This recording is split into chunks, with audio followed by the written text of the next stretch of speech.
आप सब? उम्मीद करती हूँ आप सब अच्छी होंगी, मैं भी अच्छी हूँ। एंड आज का जो टॉपिक है वो बहुत ज़्यादा इम्पॉर्टेंट है और आप लोगों की डिमांड पर ये वीडियो लेके आई हूँ, क्योंकि इसकी नॉलेज देना बहुत ज़्यादा ज़रूरी है। लोगों को बहुत सारी कन्फ्यूज़न है एंड आज मैंने सोचा कि ऐसा वीडियो बनाऊं जो आप लोगों के काफ़ी काम आए, क्योंकि जब इंसान बहुत ज़्यादा परेशान हो जाता है एक ही चीज़ को ट्राई कर करके, तो वो बहुत सारे विकल्प खोजता है, बट उसको पता नहीं होता है चीज़ें। और जब डॉक्टर से मिलता है तो उसको बहुत सारी कन्फ्यूज़न होती है, क्योंकि उसको इसके बारे में कुछ भी पता नहीं होता है। तो मैं चाहती हूँ कि जो मेरे व्यूवर हैं उनको इसके बारे में पता हो, ताकि वो जब डॉक्टर से जब वो मिले तो उनको कोई कन्फ्यूज़न ना हो और वो अपनी लाइफ का एक बेहतरीन डिसीज़न ले पाए। तो इसके लिए आज मैं इस टॉपिक को लेकर आई हूँ। हाँ, थोड़ा लंबा हो सकता है, लेकिन आप लोग बिल्कुल बोर मत होइएगा, काफ़ी नॉलेजेबल है एंड आपको इससे वाकई में बहुत सारी नॉलेज मिलेगी। तो ऐसा करते हम अपने वीडियो को स्टार्ट।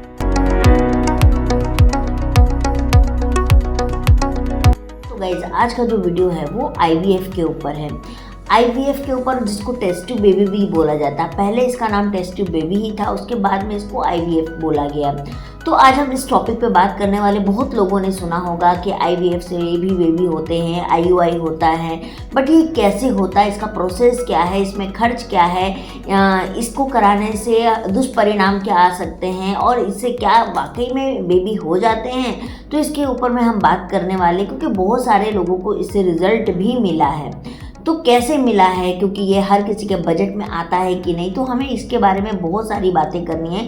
तो इसके बारे में आपको बताते हैं कि IVF होता क्या। IVF का सबसे पहले हम जानते हैं कि IVF का मतलब क्या होता है।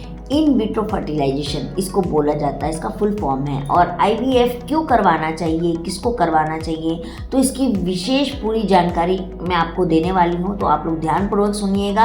आपके दिमाग में क्वेश्चंस आते हैं वो लोग आप लोग मुझे पुट कीजिएगा, मैं डेफिनेटली उसके आंसर देने की कोशिश। को इन विट्रो फर्टिलाइजेशन और टेस्ट ट्यूब बेबी भी कहा जाता है। पार्टनर में शुक्राणु की कमी, PCOD की वजह से ओव्यूलेशन में समस्या, फेलोपियन ट्यूब में समस्या, एंडोमेट्रियोसिस या अन्य फर्टिलिटी ट्रीटमेंट के फेल हो जाने पर डॉक्टर IVF की सलाह देते हैं। हर महिला के लिए माँ बनने का एहसास बेहद खास होता है। कहते हैं कि एक बच्चे के साथ माँ का नया जन्म होता है, लेकिन किसी वजह से अगर कोई औरत माँ नहीं बन पाती है तो यह किसी कमी की ओर संकेत करता है। अगर आपकी शादी के बहुत सारे साल हो चुके हैं और आप काफ़ी टाइम से नेचुरल प्रेगनेंसी कंसीव करने की कोशिश कर रहे हो और आपको सफलता नहीं मिली है, तो आप IVF IUI की तरफ मूव कर सकते हैं। IVF का प्रोसेस क्या होता है ये अब मैं आपको बता रही हूँ। कहते हैं कि IVF किसको करवाना चाहिए। अगर फेलोपियन ट्यूब पूरी तरह से ब्लॉक है तो IVF ही एक ऐसा विकल्प है जिसकी मदद से गर्भधारण किया जा सकता है। इसके अलावा मेल पार्टनर में शुक्राणुओं की कमी, महिला में PCOD की वजह से ओव्यूलेशन में समस्या, एंडोमेट्रियोसिस या अन्य फर्टिलिटी ट्रीटमेंट के फेल हो जाने पर डॉक्टर हमें IVF करवाने के लिए बोलते हैं। IVF में 60 से 70% मामलों में कपल्स को पहली बार में ही गर्भधारण हो जाता है, जबकि कुछ मामलों में दूसरी या तीसरी बार में यह प्रक्रिया सफल हो जाती है। तो हम जानते हैं, बता दें, इस प्रक्रिया का प्रयोग सबसे पहले इंग्लैंड में हुआ था। इस ट्रीटमेंट में महिला के अंडे को पुरुष के शुक्राणुओं से मिलाया जाता है। जब इसके संयोजक से भ्रूण बन जाता है तब उसे वापस महिला के गर्भ में रख दिया जाता है। कहने को यह प्रक्रिया काफ़ी जटिल और महंगी है, लेकिन यह प्रक्रिया उन लोगों के लिए वरदान है जो कई सालों से गर्भधारण करने की कोशिश कर रहे हैं लेकिन सक्सेस नहीं हो पाए हैं। यानी इसका प्रोसेस कैसे होता है, इसको कैसे किया जाता है। ओवरी में बनने एक अंडे की जगह कई अंडे पहले विकसित करवाए जाते हैं। इसके लिए कुछ इंजेक्शन दिए जाते हैं जो पीरियड के दूसरे दिन से शुरू होते हैं। इन इंजेक्शन को लगातार 10 से 12 दिन तक बारीक सुई के जरिए लगाया जाता है। अच्छी बात यह है कि इस इंजेक्शन से दर्द नहीं होता और इसके कोई साइड इफेक्ट भी नहीं होते। महिला की बॉडी एग बनाने के लिए जो हार्मोन रिलीज करती है, उन्हीं हार्मोन को थोड़ी ज़्यादा मात्रा में IVF में बाहर से दिया जाता है। अल्ट्रासाउंड के जरिए देखा जाता है कि अंडे ठीक से तैयार हो रहे हैं या नहीं, कितने अंडे तैयार हो रहे हैं। इस पूरी प्रक्रिया को एक स्टिमुलेशन कहते हैं।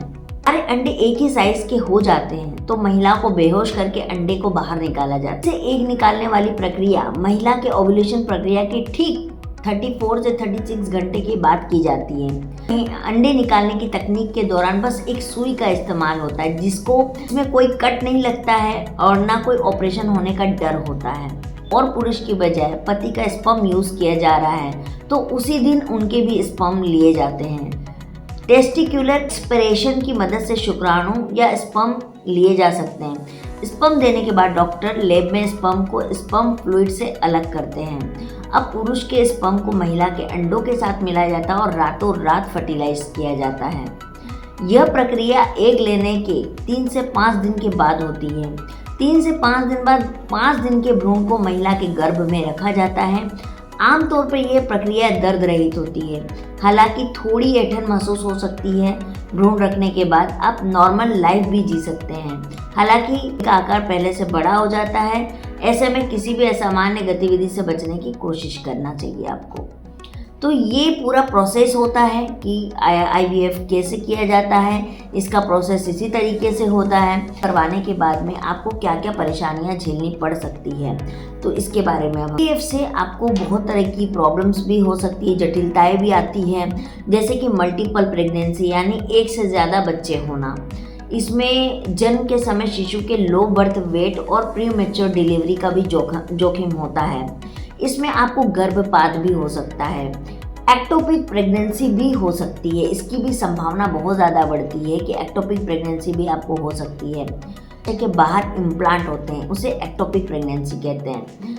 ओवरियन हाइपर स्टिमुलेशन सिंड्रोम हो जाता है। यह एक दुर्बल स्थिति है जब पेट और छाती में ज़्यादा मात्रा में तरल पदार्थ शामिल होता है, यानी लिक्विड फॉर्म में वो शामिल होता है। ब्लीडिंग, इन्फेक्शन, UTI इन्फेक्शन, मूत्राशय को नुकसान हो सकता है, इसका खतरा भी आपको हो सकता है। IVF आप कितनी बार करवा सकते हैं? IVF आप मैक्सिमम 3 बार करवा सकते हैं। फर्स्ट टाइम में आपकी जो सक्सेस रेट 7% होती है, सेकेंड टाइम और हार्डली थर्ड टाइम में सक्सेस रेट आ ही जाता है, ऐसा बोला जाता है। रिसर्च के मुताबिक ऐसा कहा गया है कि थर्ड टाइम होते होते ये सक्सेस रेट में आ जाती है। करानी चाहिए। IVF उन महिलाओं को कराना चाहिए जो इनफर्टिलिटी से जूझ रही है, जिनको एंडोमेट्रियोसिस की प्रॉब्लम है, फाइब्रॉइड्स की प्रॉब्लम है, PCOD, PCOS है, इरेगुलर पीरियड है, ओव्यूलेशन का प्रॉब्लम है, उनको ओव्यूलेशन टाइम पे नहीं होता, एग रप्चर नहीं हो रहे, एग बन नहीं रहे हैं, प्रॉपर साइज अच्छी नहीं है, क्वालिटी खराब है, या स्पर्म में प्रॉब्लम है, मोटिलिटी में प्रॉब्लम है, इनफर्टिलिटी की प्रॉब्लम हो सकती है, जैसे कि स्पर्म काउंट अच्छा ना होना, मोटिलिटी ना होना। तो इस तरह की अगर आपको प्रॉब्लम है, आप बहुत सालों से नेचुरल प्रेगनेंसी ट्राई कर रहे हो, आपको नहीं हो रहा, हर चीज़ करके देख लिया, हर मेडिसिन आपने ले ली, आपने डाइट कर लिया, योगा कर लिया, हर चीज़ कर लिया, फिर भी आप सक्सेस नहीं हो रहे हो, तो आप इस स्थिति में IVF करवा सकते हो। अब बात करते हैं IVF करवाने के लिए मिनिमम से मैक्सिमम एज कितनी होनी चाहिए। देखिए, मिनिमम जो एज IVF में बोला जाता है वो 35 बोला जाता है, और उसमें भी डिपेंड करता है कि आपकी ओवरी में एग कितने बचे हैं। एग को देखा जाता है, एग के लिए AMS टेस्ट होते हैं और भी बहुत तरह के टेस्ट किए जाते हैं, जिससे कि पता लगाया जाता है कि इसमें सक्सेस कितनी मिल सकती है। 35 से लेके अगर आपको पीरियड आ रहे हैं, सबसे पहली बात है आपका पीरियड आना बहुत ज़रूरी है। अगर आपको पीरियड आ रहा है 45 ईयर तक की एज में भी अगर आपको पीरियड आ रहा है, AMS लेवल है अभी भी बाकी, तो उस कंडीशन में आप 45 ईयर तक मैक्सिमम इसको करवा सकते हैं। लेकिन जो सक्सेस रेट होती है वो 35 को जितनी मिलती है उतनी 45 को नहीं मिलती है। ये भी इसमें सच है कि 35 ईयर की जो महिलाएं होती हैं उनको प्रेगनेंसी रेट इसमें ज़्यादा अच्छी मिलती है, लेकिन वही 45 ईयर तक में जाते जाते वो रेट कम हो जाता है, उसका रेशियो कम हो जाता है। रीज़न इज़ दैट क्योंकि आपकी ओवरी में एक कम बचे होंगे, आपका AMH लेवल बहुत कम, FSH की मात्रा अच्छी नहीं होगी, तो इस कंडीशन में आपको जो है 45 ईयर में ये थोड़ा सा सक्सेस रेट इसका। बात करते हैं IVF में खर्च कितना आता है IVF को करवाने के लिए। तो देखिए, ऐसे तो इंडिया में बहुत जगह पे होता है IVF, और हर हॉस्पिटल का अपना अपना खर्च होता है, कोई किसी का भी आप एक्यूरेट मैच नहीं कर सकते हो। लेकिन जो मिनिमम टू मैक्सिमम बोला जाता है कि इसमें 1 से 1.5 लाख रुपए का खर्च भारत में आता है, इंडिया में आता है, चाहे वो कोई भी हॉस्पिटल या नर्सिंग होम हो, ये खर्च आपको आएगा। और इससे मैक्सिमम भी शायद जा सकता है, लेकिन मिनिमम नहीं होता है। मिनिमम 1 लाख से स्टार्ट होता है। तो आप अपने बजट के अनुसार इसको कर सकते हो, आप इसको ट्राई करके देख सकते हो। अगर आप बहुत सारे टाइम से आप बेबी प्लान कर रहे हो और आपको नहीं हो रहा है, तो आप इसकी तरफ भी मूव कर सकते हो। आपको मेरा ये IVF का वीडियो कैसा लगा आप लोग ज़रूर बताइएगा। हाँ, मैं आपको IUI के बारे में भी इसके बारे में बताने वाली हूँ नेक्स्ट वीडियो में। एक ही वीडियो में बहुत ज़्यादा हो जाएगा, तो आप लोग को मैं ज़रूर बताऊँगी। अगर आप कोई भी मेडिसिन आयुर्वेद ले रहे हो, होम्योपैथ ले रहे हो, एलोपैथ ले रहे हो, वटेवर कुछ भी मेडिसिन ले रहे हो तो एक चीज़ आप लोग ज़रूर कीजिएगा, मैं सजेस्ट आपको करूँगी कि आप अपनी डाइट, अपने योगा, अपनी एक्सरसाइज को बिल्कुल भी इग्नोर मत करिएगा, इसको आप प्रॉपर करिए, आपको मेडिसिन तभी असर करेगी। इनफैक्ट आईवीएफ भी जब करवाते हैं तो डॉक्टर के बहुत सारे प्रिकॉशंस पे आपको रहना होता है। आप ऐसा नहीं है कि अपनी मर्जी से आप कुछ भी कर लोगे, उस समय आपको डॉक्टर के बताए हुए ही सारे प्रिकॉशन पे चलना होगा, नहीं तो इससे आपका गर्भपात होने का भी खतरा बनता है। तो उसी तरीके से अगर आप नेचुरल प्रेगनेंसी कंसीव करना चाह रही हैं और आप कोई भी मेडिसिन ले रहे हो तो आप सबसे पहले उस मेडिसिन को लेने के रूल्स ऑफ रेगुलेशंस को फॉलो कीजिए, अपनी डाइट को फॉलो कीजिए, डॉक्टर्स जो आपको बोलती है उसकी बात सुनिए। और अगर आप ऑनलाइन में कोई मेडिसिन इनटेक कर रहे हो, ऑनलाइन डॉक्टर से आप कंसल्ट करके दिखा रहे हो, तो आप एक काम ज़रूर कीजिएगा कि आप ऑफलाइन डॉक्टर को भी आप साथ ही साथ दिखाएं, क्योंकि अगर आपको कोई मेजर प्रॉब्लम हो गई तो ऑनलाइन में इतना आपको हेल्प नहीं मिल पाएगा जितना ऑफलाइन में मिल पाएगा। तो इसलिए आप ऑफलाइन में आप ज़रूर से डॉक्टर को दिखाइए, टाइम टू टाइम हर 2 से तीसरे महीने में आप अपना अल्ट्रासाउंड करवाते रहिए, ताकि आपको पता चले कि आपको कुछ इससे बेनिफिट हो भी रहा है या नहीं हो रहा है, या आपको मेडिसिन चेंज करने की ज़रूरत है या आपको डाइट चेंज करने की ज़रूरत है। उस हिसाब से आपको डॉक्टर भी प्रिस्क्राइब करती रहेंगी। तो आप अपना अल्ट्रासाउंड, अपने ब्लड टेस्ट, अपने आप को आप एकदम मेज़र करते रहिए कि आपको सच में कोई बेनिफिट हो रहा है या नहीं हो रहा है। क्योंकि मैंने इतनी सारी मेडिसिन ली है और मैं मेडिकल लाइन में भी हूँ, तो मुझे जो अपना एक्सपीरियंस, मेरा जो अनुभव है वो यही बताता है कि आप किसी भी मेडिसिन को इनटेक करो, लेकिन जब तक आप अपने बॉडी के लिए वर्क नहीं कर रहे हो तब तक आपको कोई भी मेडिसिन उतना अच्छा फ़ायदा नहीं देगा जितना उसको देना चाहिए। तो इसीलिए सबसे पहले आप इस चीज़ का रूल फॉलो करिए।